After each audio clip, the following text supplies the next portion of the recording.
पल के लिए चुप हो गया क्योंकि उसके पास कहने के लिए कोई शब्द नहीं थे। तभी 2 सैनिक आए और बताया कि क्रिस को हेडक्वार्टर का कमांडर बुला रहा है। जैसे ही क्रिस वहां पहुंचा तब कमांडर ने उसे थैंक यू कहा कि उसने जान जोखिम में डालकर मिशन पूरा किया और दवाइयां सुरक्षित वापस लेकर आया। इसी बीच एक सैनिक ने कमांडर को क्रिस कहकर पुकारा। नाम सुनते ही क्रिस एक पल के लिए हैरान रह गया। तभी कमांडर ने उसे अपना पूरा नाम बताया। दरअसल जिस 5 साल की बेटी को वह अतीत में अकेला छोड़ आया था, वही अब 30 साल बाद भविष्य में अमेरिकी आर्मी की कमांडर बन चुकी थी। यह सच उसके लिए किसी झटके से कम नहीं था। कमांडर भी अपने पापा से मिलकर बहुत ज्यादा खुश थी। इसी बीच उसने बताया कि क्रिस की टीम ने जिस एलियन से लड़ाई की थी वह असल में मेल वाइट स्पाइक था, लेकिन अब स्क्रीन पर जो दिख रही थी वह उससे भी ज्यादा खतरनाक फीमेल वाइट स्पाइक है, जिसने जमीन के अंदर अपना पूरा घोंसला बना रखा है। और अब उनका अगला मिशन ही फीमेल वाइट स्पाइक को जिंदा पकड़ना था, क्योंकि उसी के डीएनए से एलियंस को मारने का एंटीडोट बनाया जा सकता है। इसलिए कमांडर बिना देर किए अपनी टीम के साथ हेलीकॉप्टर में बैठी और एक और खतरनाक मिशन के लिए निकल पड़ी। जल्द ही हेलीकॉप्टर घाटी के ऊपर पहुंच गया, जहां नीचे ही फीमेल वाइट स्पाइक छुपी बैठी थी। फिलहाल कुछ सैनिकों ने ट्रैंक्विलाइजर से उसे रोक रखा था, लेकिन उन्हें अंदाजा नहीं था कि यह सब उसका इंसानों को बुलाने का एक जाल था।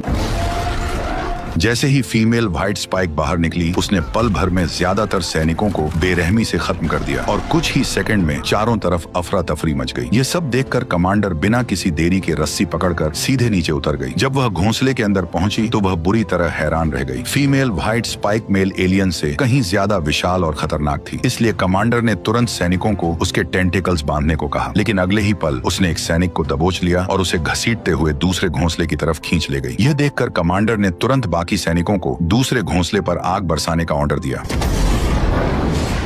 तेज आग की लपटों ने पूरे घोंसले को अपनी चपेट में ले लिया, जिससे फीमेल वाइट स्पाइक बुरी तरह चीख उठी और वापस अपने पहले घोंसले की तरफ भागने पर मजबूर हो गई। घोंसले में पहुंचते ही उसने सैनिकों पर हमला कर दिया, लेकिन उसकी सारी कोशिशें बेकार साबित हुई, क्योंकि कमांडर ने पहले ही उसे ट्रैंक्विलाइजर की मदद से पूरी तरह काबू में कर लिया था। ऐसा लग रहा था कि अब उसे पकड़ना बहुत आसान होगा, लेकिन असल में मामला इतना आसान नहीं था। ठीक उसी समय जब कमांडर उसे बेहोश करने वाली थी, तभी अचानक फीमेल वाइट स्पाइक जोर जोर से आसमान की तरफ चीखने लगी। ऐसा लग रहा था जैसे वह अपने बच्चों को वापस बुला रही हो। तभी जंगल के ऊपर पक्षियों का झुंड तेजी से उड़ने लगा, जैसे वे किसी बड़े खतरे की ओर इशारा कर रहे हों। लेकिन इस सब की परवाह किए बिना कमांडर ने तुरंत फीमेल एलियन के टेंटिकल्स पर निशाना साधकर गोली चला दी। इस शॉट ने न सिर्फ एक सैनिक की जान बचाई, बल्कि फीमेल वाइट स्पाइक को और ज्यादा भड़का दिया। गुस्से में वह सीधे कमांडर की ओर झपट पड़ी। जैसे ही वह उसे काटने वाली थी, सैनिकों ने तुरंत उसे खींचकर पिंजरे में बंद करने की कोशिश की, लेकिन वह इतनी ताकतवर थी कि उनकी सारी कोशिशें बेकार साबित होने लगी।